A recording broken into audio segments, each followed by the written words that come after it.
So February 3rd, 2025.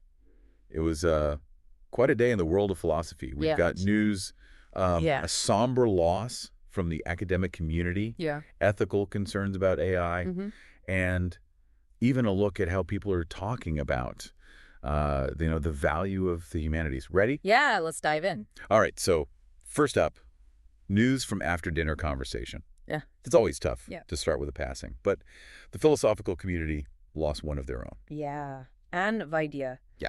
A professor at both San Jose State University and UCLA. Vaidya's work, his role in co-founding the Science Fiction and Philosophy Society with his wife, it really made a difference in the field. Yeah. For those who want to learn more, there are obituaries Okay. in Daily News and Sophia. Yeah, absolutely. It's a good reminder that philosophy, it's built on the contributions of these passionate individuals. Okay, now for something a little lighter. Sure. The APA blog had a post about finding harmony through origami. Seems a little out there. Right. At first, but I'm really interested to hear what you think. Yeah. I mean, the connection might not be immediately obvious, but think about it. Origami requires focus, precision, and understanding of these intricate patterns. And this mindful practice, it can create a sense of balance, peace, something philosophers have been thinking about for centuries. Interesting. So you're saying folding paper can actually help me live a more philosophical life? I don't know about that, but I think there's something to it. Okay. I'm intrigued. But let's change gears to a more pressing issue. A guest post on the Practical Ethics blog discusses AI trogenic harm, AI in healthcare. It's a hot topic. Absolutely. But the potential for unintended consequences, it really makes me nervous. Yeah. Where do we even begin to define harm in that context? That's the million-dollar question. AI trogenic harm, it refers to any unintended harm caused by AI in healthcare. Things like misdiagnoses, algorithmic biases, or maybe unforeseen side effects from AI-driven treatments. Right. And then philosophical principles like non-maleficence, the duty to do no harm. Yeah. Well, they're suddenly really important. We need to make sure that this technology is used responsibly and safely. Yeah. And that means really understanding the ethical implications. It's a real reminder that we need to consider ethics right from the start. Yes. When it comes to technology, especially in healthcare. Yeah. Speaking of ethical complexities, The Guardian published this article that was dissecting America's moral divide after the re-election of Donald Trump. It really highlights how divided we are on right and wrong. Absolutely. The article, it touches on some fundamental ideas in moral philosophy, like moral relativism, the idea that right and wrong are subjective, versus the social contract, where we all kind of agree on these shared principles for the common good. So to be clear for our listeners, the social contract is this kind of unspoken agreement we have to follow certain rules in exchange for the benefits of living in a society. Exactly. And this conflict between individual values and the need for, society to stick together, that's at the core of so many debates these days. Makes you think, how can we overcome these divides when our moral compasses seem so misaligned? It's a tough question. It feels like a philosophical puzzle with no easy solutions. And sadly, these divisions aren't just in politics. Daily News reported these massive layoffs at St. Norbert College, including philosophy faculty. It's worrying to see these cuts affecting the humanities. These layoffs raise this big question, about the value of the humanities. In a world that's increasingly focused on STEM, we always hear these arguments that prioritize science and technology. But the humanities are so important for critical thinking, ethical reasoning, communication skills.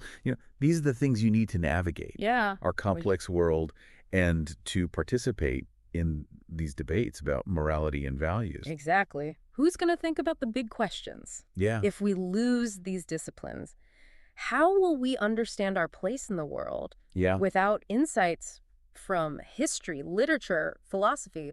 We need to pay attention because St. Norbert, unfortunately, it's not an isolated case. You're right. We're seeing similar things happening at schools all over. It's a concerning trend. It could have ripple effects on how we talk about ideas in the future. For sure. Speaking of thought-provoking concepts, Reason and Meaning, Yeah. posted a summary of Gödel's argument for immortality. This one really got me thinking. It's not every day you hear a logical argument for living forever. Well, Gødel, I mean, he was this brilliant logician. Yeah. And he put together this complex argument. Yeah. Based on, really intricate reasoning about time and consciousness. Wow. It's not really a straightforward proof of immortality, like some people might think. Right. But it's more like a thought experiment. Okay. A way to challenge how we think about existence and the limits of our understanding. So hold on. You're telling me it's not a guaranteed ticket to eternal life? No, not quite. It's more about exploring ideas, pushing the boundaries of thought. And even if we don't get definitive answers, these explorations are really valuable. Yeah. It's like a mental workout, flexing those philosophical muscles. Yeah. Okay, but let's get back down to earth for a minute. Sure. The Philosophy, by the way, blog had a post about the different ways we use the word culture. Right. Which seems pretty basic. Yeah. But I have a feeling it's more complicated than it sounds. You're right. I mean, the word culture gets thrown around a lot, but it has different meanings depending on the context. Okay. The blog post breaks it down from the anthropological view of shared beliefs and practices to, more refined ideas about intellectual and artistic achievements. And this is where it gets really interesting. The post says that understanding these nuances is super important for dealing with conflict. Absolutely. And building understanding in our increasingly diverse world. Tell me more about. Well, think about how misunderstandings about culture can lead to prejudice, discrimination, even violence. Yeah. Unpacking these different levels of culture, it can help us bridge divides and, work towards a more inclusive society. So it's about recognizing that we all come from different cultural backgrounds. Yeah.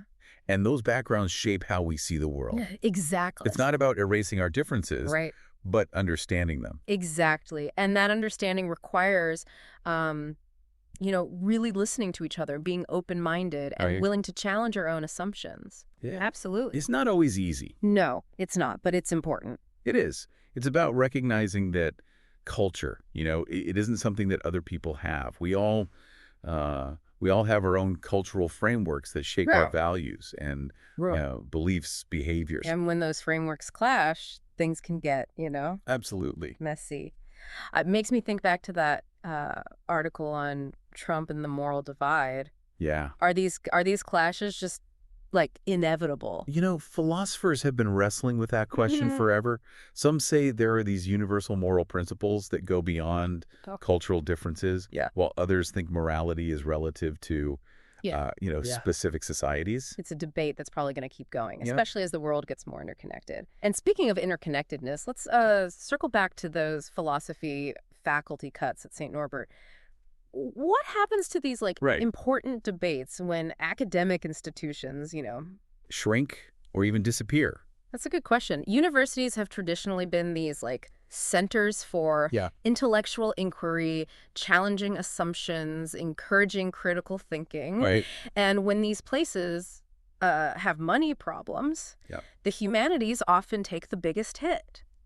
But as we've been talking about, the humanities are crucial for understanding the world. They give us the tools to deal with ethical problems. Absolutely. And navigate all the complexities of modern society. Yeah, it's more than just philosophers losing their jobs. It's we're potentially losing ideas, perspectives, the very spaces where these conversations can happen. Makes you wonder where these discussions will go. Right. If not in academia, maybe online forums will become the new it's possible. Public squares.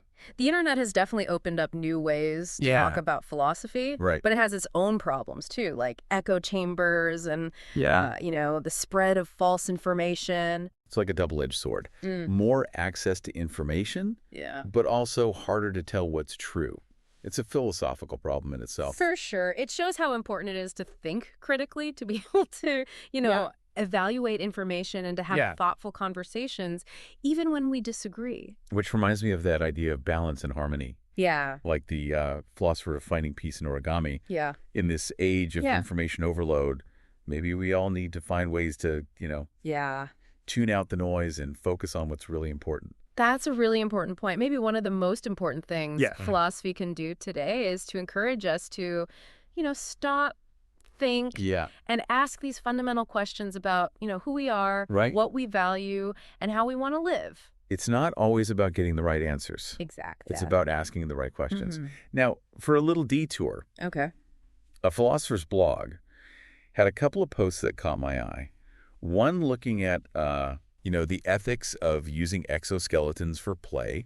And another about the philosophy of not, stealing turns in Dungeons and Dragons. Interesting. They might seem like light topics, but they show how philosophical thinking can be used in all these unexpected parts of our lives. It reminds us that philosophy isn't just in old books or, ivory towers. It's part of our everyday experiences. And it can be both intellectually stimulating and, practically helpful as we navigate all the complexities of the 21st century. We've covered a lot today. From the loss of a respected academic to ethical questions about AI and, the ongoing debate about the value of the humanities. Before we finish up our exploration of this philosophical day, I want to mention the online philosophy resources weekly update from Daily Nos. It's a great resource, a ton of articles, podcasts, and other things for anyone who wants to keep learning about philosophy. It's a good reminder that there's this vibrant community of philosophers out there having these conversations and pushing the boundaries of thought. That's what makes it so exciting. It's always changing, challenging us to question what we think and, expand our understanding of ourselves and the world. So as we wrap up our deep dive into February 3rd, 2025, what sticks out to you most from this philosophical journey? What about you? What resonated with you? Maybe it's the reminder that even with all the challenges in academia and the divisions in society, people are finding comfort and meaning in unexpected places, like in the, intricate folds of origami. Or maybe it's the really pressing ethical questions raised by AI, forcing us to think carefully about potential harms alongside all the promised benefits. We've seen how philosophical thinking can shed light on these ethical gray areas, helping us navigate complex issues like AI trogenic harm in healthcare. And we've explored how ideas like moral relativism and the social contract can help us understand the deep divisions in society. It really shows how philosophy isn't just this abstract thing. It's connected to the real world, shaping how we see ourselves, our relationships, our place. Absolutely. It's amazing how just one day can give us such a diverse look at philosophical thought. We've remembered a brilliant mind that's passed. We've wrestled with the ethics of AI and explored how these philosophical ideas help us understand our world. And it reminds us that philosophy isn't just happening in lecture halls or academic journals. It's alive in these online discussions and someone quietly contemplating origami or even in the playful debates around a D&D table. That's what I love about these, daily roundups. It shows how philosophy is a part of, every part of our lives. But before we go, I want to touch on those faculty cuts. Right. At St. Norbert College again.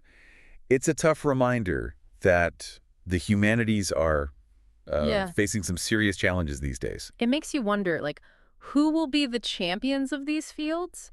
If schools keep prioritizing STEM over the humanities, is there a way to bridge this, this perceived gap?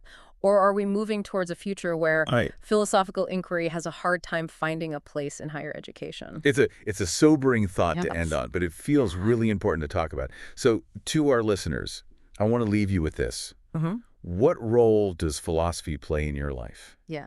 And how can we make sure these important conversations keep happening in a world that's always changing? I think that's a great place to leave it. I agree.